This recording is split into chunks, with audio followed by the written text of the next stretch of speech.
To show us you understand how empires rise and fall, you will create your own empire using information we learned in Unit 2 to set yourself up as strong as possible. Then, you will deal with a set of scenarios and show us how your empire would handle them to avoid collapse. Today, I'll walk you through the project so you know what to expect and how you'll be graded. This will also allow you to start brainstorming how you want to design your empire. Thursday, you will get your own copy of the project template that I'm going to walk you through today in this video, and you'll begin working with a goal of completing through about slide 6, since slides 2 through 6 are the easier part of deciding what your empire will be like. Then in class on Friday, we will work in small groups to get each other's feedback, and you will each complete the scenarios on slides 7 to 9. Finally, on slide 10, you will tell us whether your empire survived or collapsed, backing up your claim with evidence and reasoning. Let's get started. On the first slide of your template, this is exactly the template you each will get.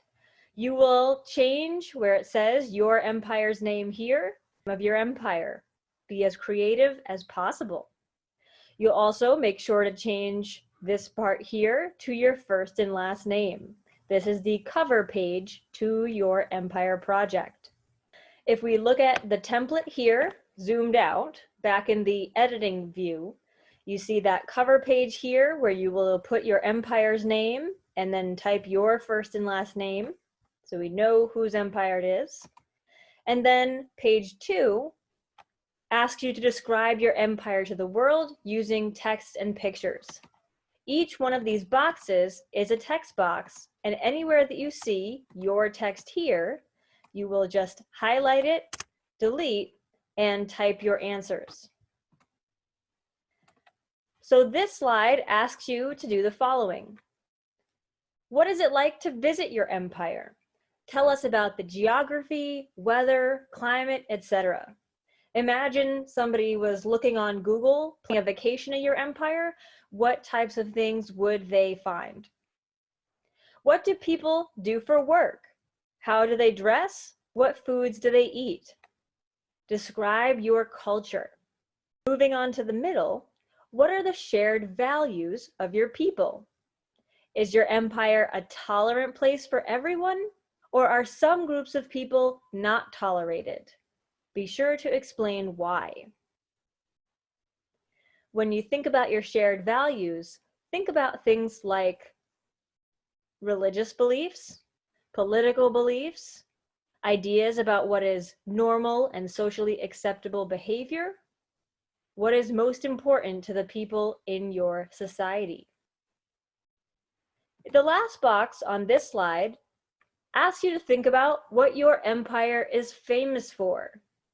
Maybe it's a legendary ruler, an impressive military, a revolutionary invention, or its incredible wealth.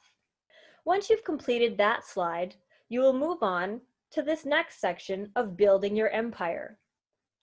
What natural defenses protect your empire from attack? What features of your empire make it vulnerable to attack? In the first box, it asks you to place a picture or multiple images showing the landscape of your empire. If we zoom back out, you'll see you can do that. So all you would do is select and delete this. And then if you go to insert image, it says you can upload from the computer or search the web. If you have something in your Google Drive, you can also do that. But let's say we wanted to search the web. I might type in mountains. So I want to do mountains clip art. And I'm going to select this and just resize it and put it over here as one of the pictures showing the landscape of my empire. In the next box on this slide, I have to describe what features of my land make the society easy to attack If you have an open field, there's no natural protection stopping an invading army from reaching your city. If you are surrounded by ocean or you have rivers that cut through your empire, while that could be really beneficial to you for trade and travel, it also could mean that seafaring neighbors can easily come upon your shores and attack. So think about that. And then the next part says, which features of the land provide natural defenses that would protect you from attack? So think about things like mountains, deserts, Arctic climates, anything that would be really treacherous for somebody to have to overcome in order to come and attack you. Now that you've thought about the landscape of your empire and how it could make you either vulnerable or safe from an attack, let's take a look at the resources you have. What resources does your empire have, and what are you lacking? The directions say answer these questions by writing in the text box or using pictures, and use as much detail as possible. In the first box, you're asked to list at least 3 things that are available within your empire. Think about types of food, building materials, materials to make weapons, work animals, etc. Then the second box asks you, what materials do your people need but don't currently have access to? Make sure that you keep in mind as you're doing this section, it's not realistic that any geographic location on Earth would have everything that your people need. So please don't tell us 20 things your empire has in the first box, and then in the second box, it will not count if you tell us we don't need anything, we have everything that we need. The next step in designing your empire is to create a pyramid that shows the social classes in your society. The directions on the right hand of the screen tell you that first, you will need to label the social hierarchy pyramid, and then you'll need to write at least 3 sentences explaining how the social order works. If we zoom out again, back to the template, you'll see that on the left side of your screen, you have example groups of people. You don't have to use these groups of people. These are just here to help you think. Then you'll see that each section of this pyramid asks you to label the social class or group of people. So for example, let's say that I put rich and educated members of society at the very top. Notice how I removed the label, typed in my own label. If you only want to have 3 sections of your pyramid, you can also, so I just selected the line, dividing line, and deleted it, and then I'll delete one of these labels, and I'll make sure to label at least my 3 social classes. Keep in mind the people at the bottom, probably, let's even move that up, because there's going to be more people at the bottom most of the time in your society than people at the top. People in the bottom group, whatever it is that qualifies people for this group, are the least powerful in society. People at the top are the most powerful in society, and they can be whatever you want them to be. Coming back over to the text box on the right, don't forget to write your 3 sentences explaining how the social order works. In red, you have some sentence starters to get you started. So you might use these to write your sentences. My social order is based on this. The people at the bottom, describe them. Why are they in the bottom? The people at the top, describe them. Why are they at the top?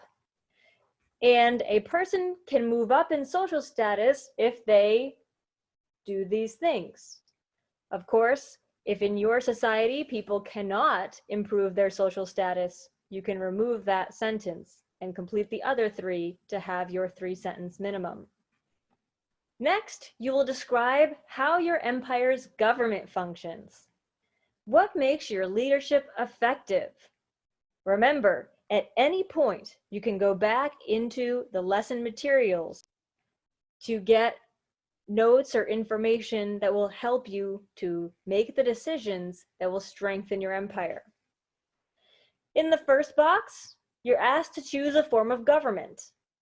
Is your government a republic, where the power is in the hands of the people and their representatives, or a monarchy, where power is in the hands of one person, such as an emperor or a king?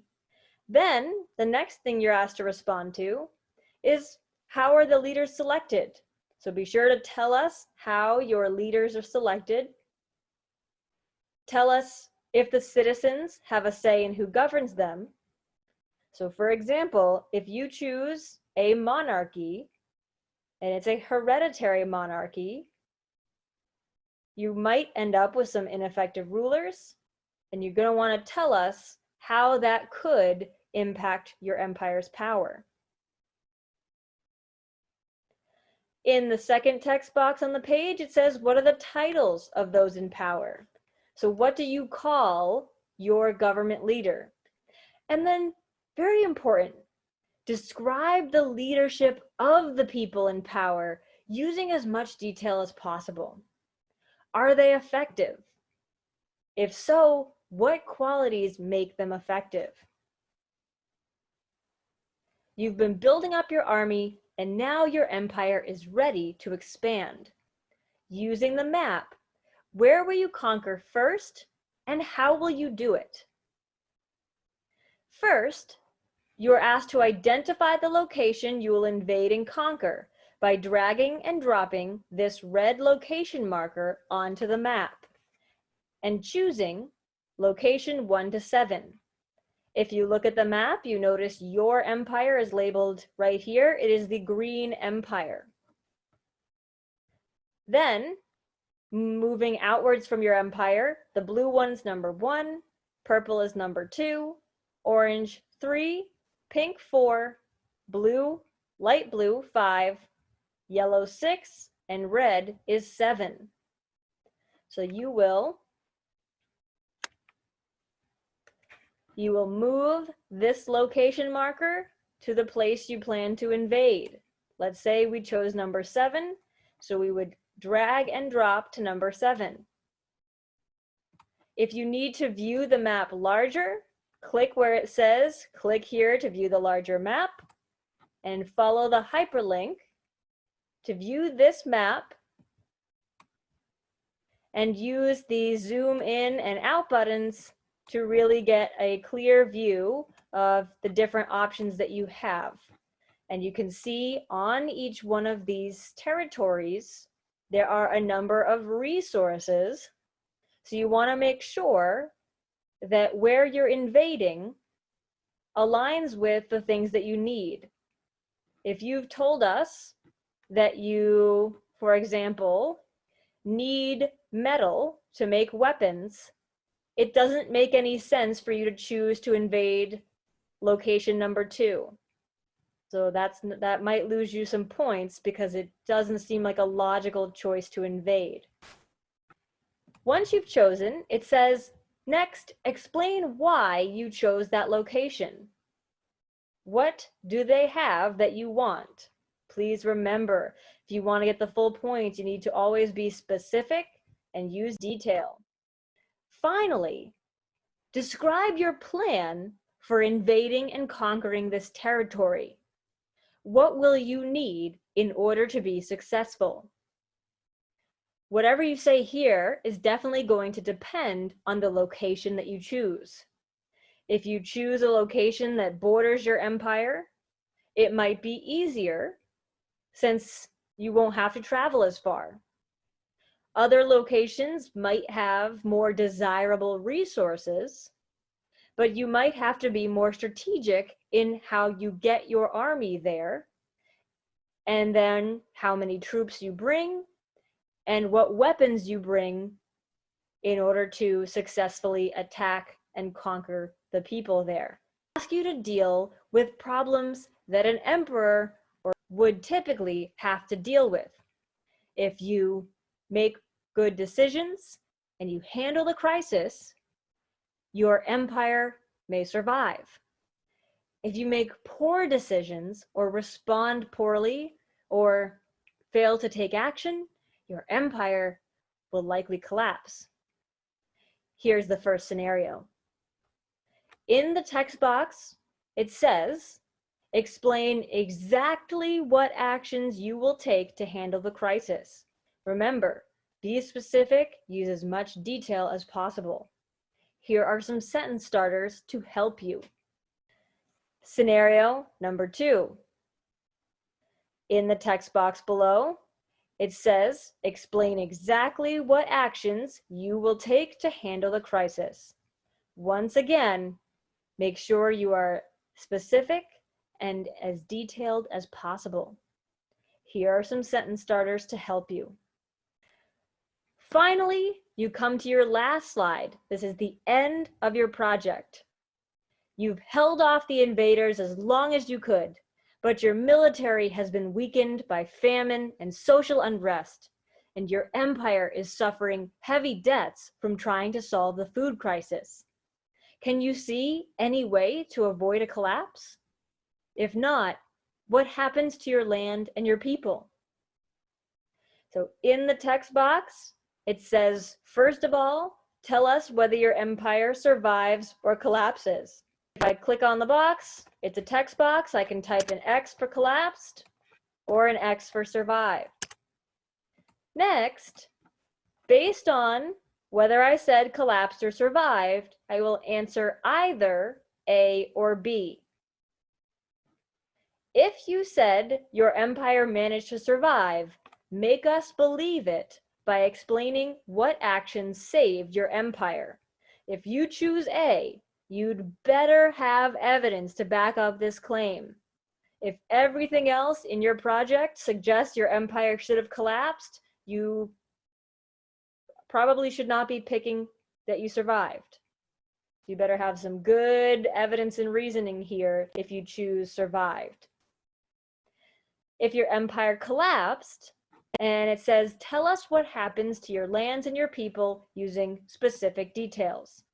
So this might be a good time to go back and review from last Thursday's lesson exactly what it means when historians say an empire collapsed, and use these sentence starters to help you. My empire collapsed because the land of my empire is now part of somewhere else. It's independent. Tell us what happens. And the people of my empire are now ruled by, tell us what happened to them. What's their fate?